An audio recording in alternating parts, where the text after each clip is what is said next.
Live from our 7 Tasmania studios, your nightly news with Kim Miller begins now. Good evening, everyone. There have been tense scenes in a Hobart court during the hearing of a man charged with murdering a Glenorchy woman in a house fire. The appearance of Newtown man David George Evans was brief, but punctuated by shouting from the public gallery. The charges follow the discovery of the 39-year-old's body in the charred remains of a Glenorchy house on Friday. Police this afternoon revealing 39-year-old Alison Robinson as the woman who lost her life following a deadly fire in Glenorchy. Multiple 000 calls on Friday saw emergency services quickly filling Sanders Street. Neighbours clearly shaken by the crime scene. Alison lived in the house, her body found inside after the fire was extinguished. Today, 40-year-old David George Evans fronted the Hobart magistrates, accused of her murder. The Newtown man didn't apply for bail, his lawyers asking for the matter to be adjourned during the brief hearing. A woman yelled, "I need to know if she suffered," while a man called the accused a dog before leaving. Other charges laid by police include arson, car theft and unlawfully setting fire to property. Evans has been remanded in custody to appear again in court on the 1st of February. Police investigations are continuing, including into how the fire was started. They're also still seeking information about a blue Mazda 6, which travelled between North Hobart and Newtown that morning. The car was also found burnt out, police confirming the two crime scenes are connected. They've urged anyone who saw something suspicious to report it. Ruby Cairns, 7 Tasmania News. There are fears attempts to improve transparency around sex offenders in Tasmania could have unintended consequences for victim survivors. Amid claims new laws could mean they risk criminal charges for sharing their stories, the government admits there's room for improvement. A potential sex offender disclosure scheme marks a big step forward for Tasmania. That at the moment we have a sex offenders register, which is like a locked box. We're trying to unlock it, get more visibility of it, more usefulness for it, more cross-agency use of it. When implemented, families will be able to check whether people who have regular contact with their kids are on a sex offender list. It will also place greater restrictions on offenders in terms of child-related work.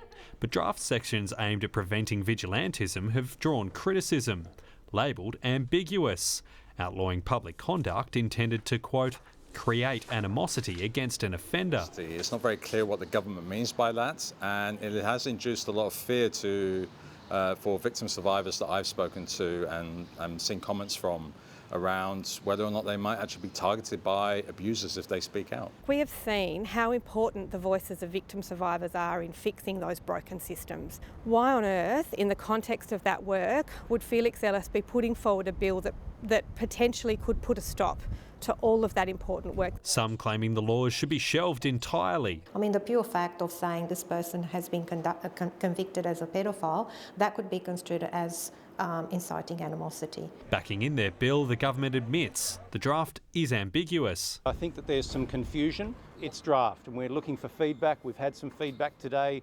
We'll take that on board. Getting the balance right, harder than it looks. Josh Duggan, 7 Tasmania News.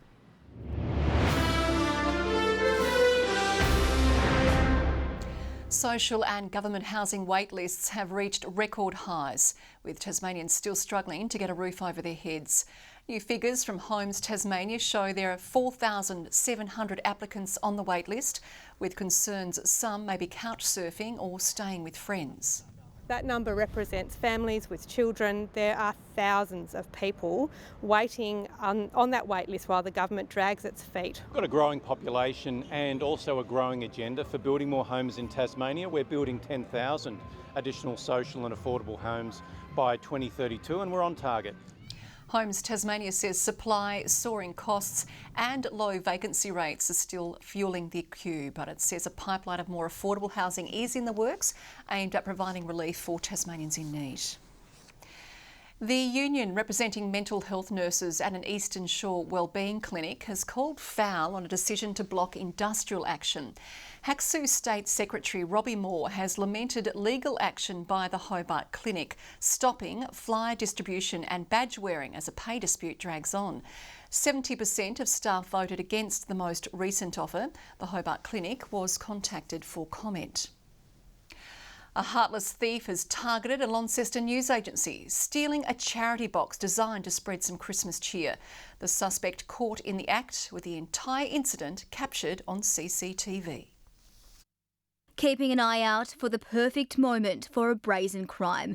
CCTV footage capturing the moment a woman steals a charity tin from Meadow Muse news agency, the loot worth hundreds of dollars. A woman came in, stood at the counter, talking to the staff, and then when they were distracted... The woman coming prepared for the heist, using a pair of scissors she'd lodged down her top, ready for the right moment to cut the container free.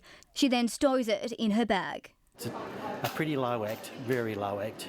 The bold theft leaving the owners appalled. Money placed in the tin supports the Examiner's empty stocking appeal, designed to help those doing it tough over the Christmas period. You know, people donate for needy people at Christmas time. Pretty low life for Christmas. The incident happened on December 29, but wasn't discovered until the charity came to collect the donations. It wasn't there, so we thought, oh, what's happened? We went back through our camera, through the footage, and found that someone had taken it. Tasmania police have been made aware of the incident, saying they have a suspect, but at this stage no charges have been laid. Victoria Risto, 7 Tasmania News. School holiday programs are back in full swing following the festive break. Libraries Tasmania is readying itself for a busy summer schedule, offering a range of free, family-friendly activities across the state. In some libraries you might have a Pokemon scavenger hunt, you might have some programs where there's craft and story time for kids. As it's usually a busy time of year, Libraries Tasmania is encouraging families to book in for sessions online. The full list of activities can be found on its website. And after a wet day here, the Weather Bureau says Tasmania is also likely to have above average rainfall this month. Forecasters say very high temperatures in the Tasman Sea are likely contributing to the rainfall events in eastern Australia. Despite the rain, the Bureau also says both maximum and minimum temperatures are likely to be warmer than average across Tasmania for the rest of summer.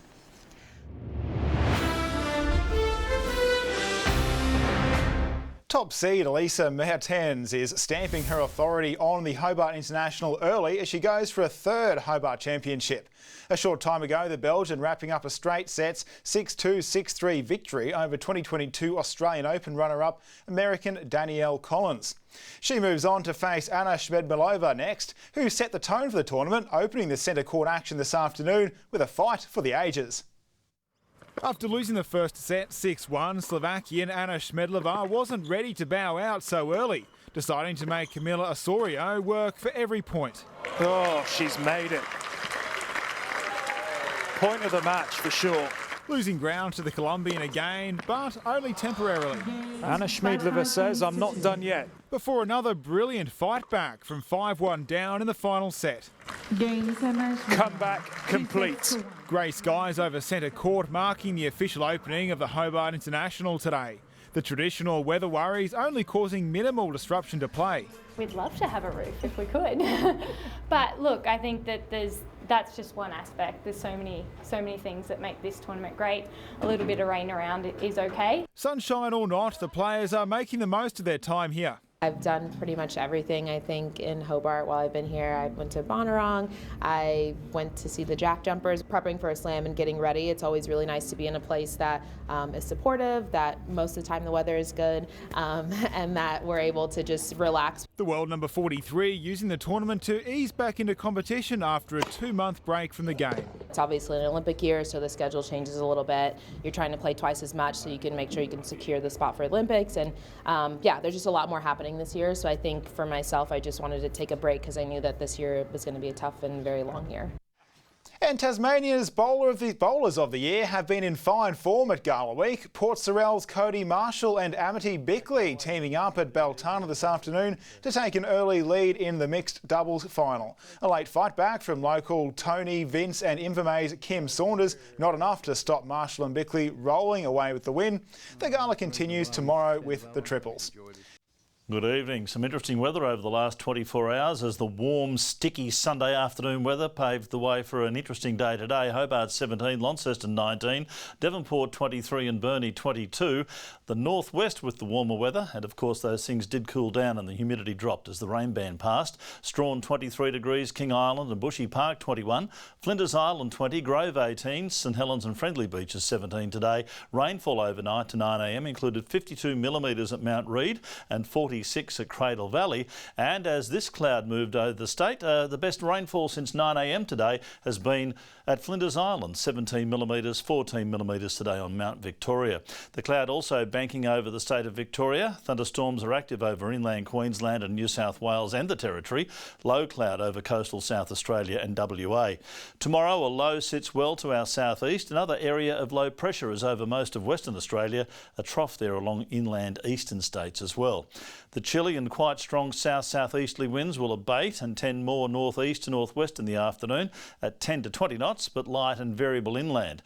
We do have a strong wind warning in force from the northern tip of Flinders Island to Tasman Island. That'll include Banks Strait. Tuesday for Hobart, a partly cloudy 22 degrees, 21 the top for Adventure Bay, a bit warmer for Tarraleah, but still a bit of cloud about, fine.